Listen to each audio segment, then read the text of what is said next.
Tomorrow is the last day of President Obama's term in the White House. In 2014, he visited my constituency for the NATO summit at the Celtic Manor.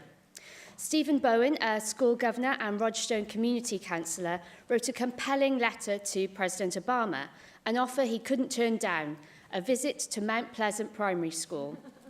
The presidential car, fitted with US and Welsh flags, was a real sight to see. He welcomed pupils with Bwrdd, sat in their lesson, talked, laughed and joked with the children and gave them an opportunity to ask questions. For those children, along with the many hundreds who gathered outside, this was once-in-a-lifetime opportunity never to be forgotten.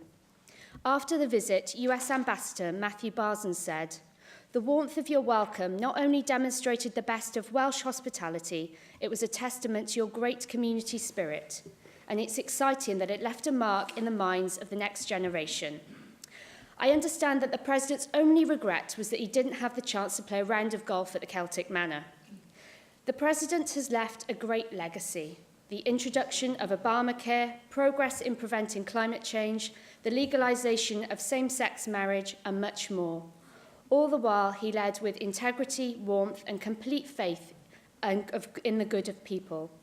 I'm sure the Chamber will join me in wishing him and his family the very best for the future, and he's always welcome back in Newport for that round of golf at the Celtic Manor."